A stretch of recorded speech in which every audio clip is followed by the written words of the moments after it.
श्रीकृष्णाय नमः। श्री श्री शंकर गुरुवे नमः।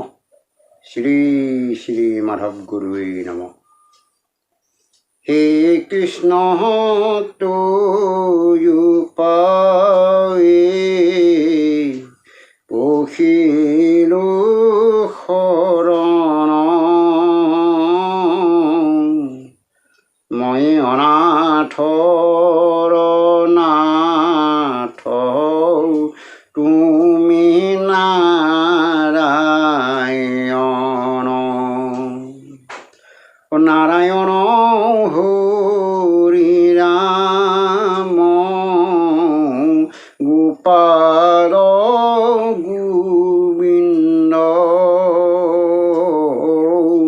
ভজু তোমাৰ দুই পদয়ৰ বিন্দ ৰাম ভজু তোমাৰ দুই পদয়ৰ বিন্দ। হে ভকত বৈষ্ণৱসকল, আপোনালোকৰ শ্ৰী চৰণলৈ সেৱা জনাই আজিৰ অনুষ্ঠান ভাগি মুকলি কৰিব লৈছোঁ।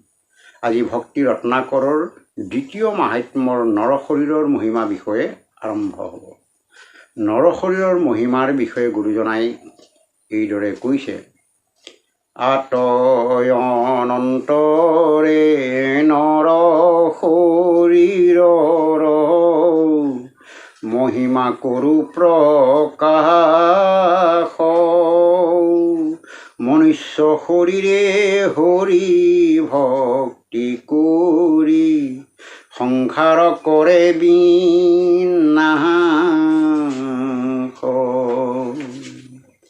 হে ৰাম উদ্ধৱক প্ৰতি মাধৱে বুলন্ত শুনিও কমহাশয় পৰম দুৰ্লভ নৰতনুকাৰ সুলভে পায়াশ্ৰয়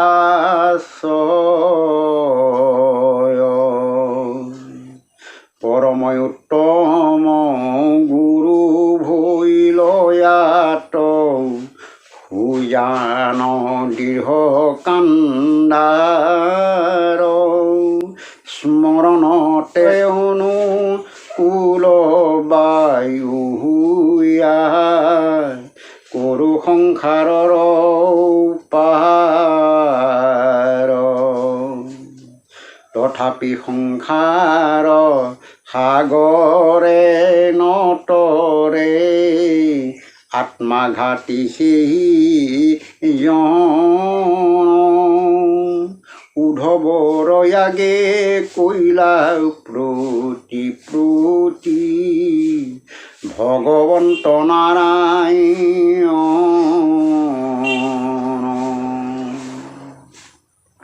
গুৰুজনাই এইবাৰ মনুষ্য দেহাৰ গুণাগুণৰ বিষয়ে কৈছে। মানুহে ঈশ্বৰক ভক্তি কৰিলে দুখৰ পৰা মুক্তি হৈ সুখেৰে সংসাৰ তৰিব পাৰে।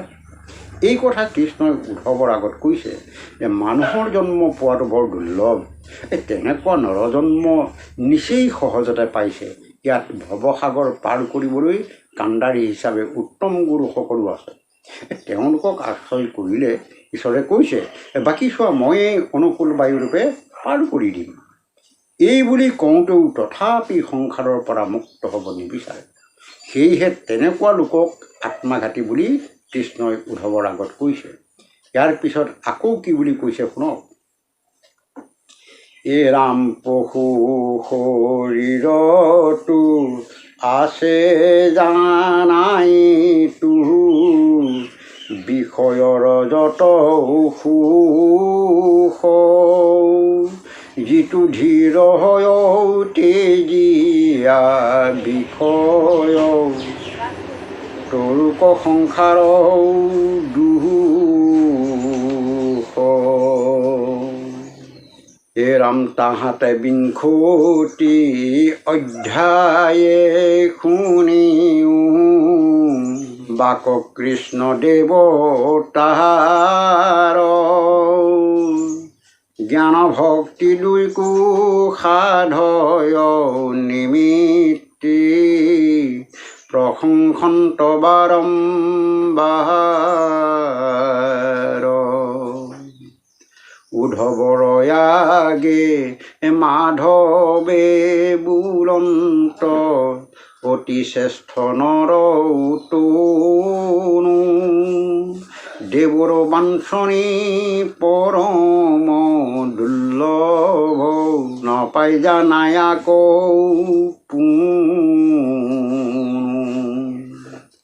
হেন নৰতনো পায়া ভাৰতত নকৰি আমাত ৰুতি পৰম দুৰ্ঘোৰ নৰকত পৰি ভুঞ্জয় ঘোৰ দুৰ্গতি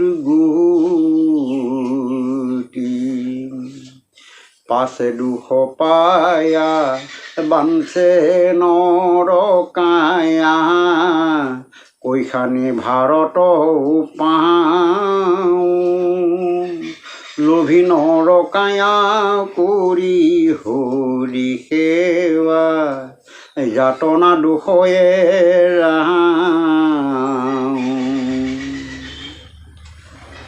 ইয়াৰ অৰ্থ হৈছে গুৰুজনাই কৈছে পশু শৰীৰতো সিহঁতে বিষয় ভোগ কৰে, গতিকে সেইটোকে মানুহে জানি দুখৰ পৰা মুক্ত হ'বলৈ হ'লে ক্ৰমান্বয়ে বিষয় ভোগৰ আশা পৰিহাৰ কৰিব লাগে।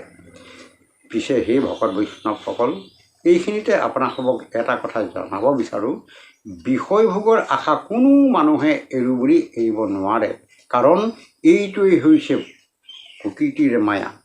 ইয়াৰ পৰা সহজে এৰাব পৰা উপায়ো ভাগৱতত এইদৰে দিছে, সেইটো মন কৰক। নাম মায়া তৰিবাৰ কহো সুগম পায় যাক ধৰি অজ্ঞ সবে সুখে তৰি যায় কৃষ্ণৰ চৰণে লৈয়া একান্ত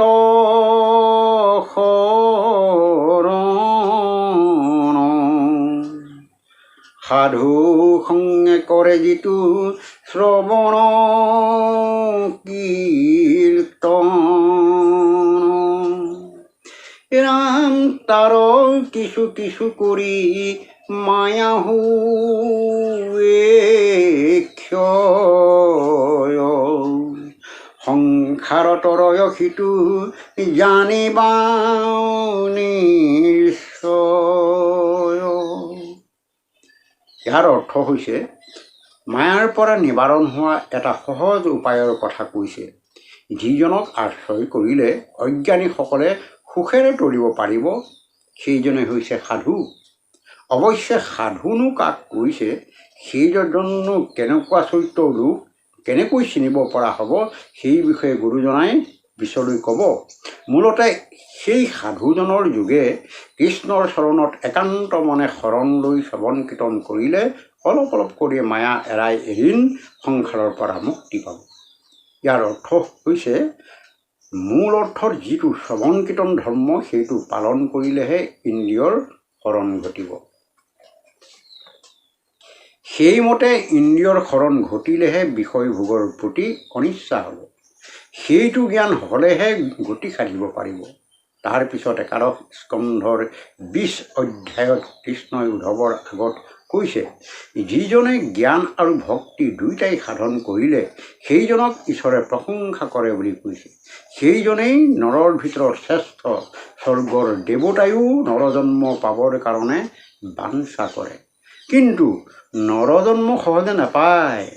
তেনেকুৱা নৰজন্ম পায়ো ঈশ্বৰক সেৱা পূজা নকৰি দুৰ্ঘোৰ নৰকত পৰি যান্ত্ৰণা ভোগ কৰে।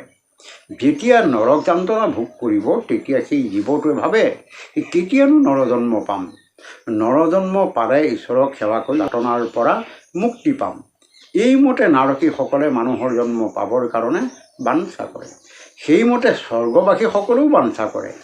এই কাৰণেই আশা কৰে মানুহৰ জন্মতে জ্ঞান আৰু ভক্তি দুয়োটা সাধন কৰি ঈশ্বৰক ভজিব পৰা হ'ব। সেইটোকে এইদৰে পুনৰ কৈছে, এই নাম আৰু কি সমস্তে বাঞ্চে যেন মতে নৰদেহা লোভিবা সেইমতে স্বৰ্গবাসীও বাঞ্চয় জানা নিষ্ঠে তাক নৰদেহা বিনে জ্ঞান ভক্তি দুইকো সাধিবা কন পাৰ এতেকে নাৰকী স্বৰ্গীয় ইহা সদায় বাঞ্ছা কৰ। ইয়াৰ পিছত পুনৰ এইদৰে কৈছে, এই ৰাম মোহৰ স্বৰূপ লোভিবাৰ হেতু পায়াহে নৰকায় ভকতৰ সঙ্গে মোৰ ভক্তি ধৰ্ম কৰয় মাত্ৰ সদায় আত্মা অন্তৰ্যামী আনন্দ স্বৰূপ পাৱয় মোক খাত এতেকে পৰম শ্ৰেষ্ঠ নৰতনু কহিলো মই তোমাত কৃষ্ণৰ বচন থৈলো এই মানে শুনিলা সাধু সমস্ত জানিবা জীৱন পৰম দুৰ্লভ নৰদেহা ভাৰত। ইয়াৰ অৰ্থ হৈছে গুৰুজনাই কৈছে, ঈশ্বৰৰ যিটো স্বৰূপ সেইটো পাবৰ কাৰণেহে নৰজন্ম পাইছে। মানুহৰ জন্মত ভকতৰ সংগত সদায় সেৱা ভক্তি আচৰণ কৰিলে বা শ্ৰৱণ কৰিলে আত্মা ঈশ্বৰক সাক্ষাৎ পায় আৰু ঈশ্বৰক পালেহে নৰজন্ম ধৰাৰ সাৰ্থকতা হ'ব। ইয়াৰ পিছত কৃষ্ণৰ বাক্য সামৰি ভকত বৈষ্ণৱৰ প্ৰতি কৈছে এটা কথা ভালকৈ জানিব, ভাৰতত নৰতনু পোৱাটো বৰ দুৰ্লভ, সেয়েহে পাওঁতেই হৰিভক্তি কৰি সুখেৰে সংসাৰ তৰা। ইয়াৰ পিছত মুচুকুন্দৰ বাক্যৰে পুনৰ কৈছে, হে ৰাম মুচুকুন্দ বাক্য শুনিও কয়াৰ কথা নৰ শৰীৰ দশম স্কন্ধত কৃষ্ণৰ আগত কহিলন্ত নিপবৰ শুকৰাদি কৰি সমস্ত যোনিতে বিষয়ৰ সুখ পায় কৃষ্ণৰ চৰণ সেৱা কদাচিতো নৰদেহা বিনে নাই এতেকে দুৰ্লভ মনুষ্য শৰীৰ পায়া যিটো ভাৰত অৱহেলা কৰি নভজে যদ্যপি তয়ু পদ কমলত এৰাম সিটো মন্দ মতি ভৈলয় ধুগতি গৃহ অন্ধকূপে পৰি কিন্নৰ লোভত পৰিল গৰ্তত পশু যে নদান্ত কৰি। ইয়াৰ অৰ্থ হৈছে ভাগৱতৰ দশম স্কন্ধত কৃষ্ণৰ আগত মুচুকুন্দই নৰদেহাৰ বিষয়ে কৈছে, গাহৰিকে আদি কৰি সকলো পশুৱে বিষয় ভোগ কৰে, কিন্তু ঈশ্বৰৰ সেৱা মানুহৰ বাদে আনে কৰিব নোৱাৰে। এনেহেন দেৱদুৰ্লভ মনুষ্য জন্ম পায়ো অৱহেলা কৰি কৃষ্ণৰ চৰণ কমলত যিসকলে নভজে সেইসকলেই মূৰ্খমতী। সেইসকলে গৃহৰ অন্ধকূপত পৰি ওলাব নোৱাৰা অৱস্থা হৈছে।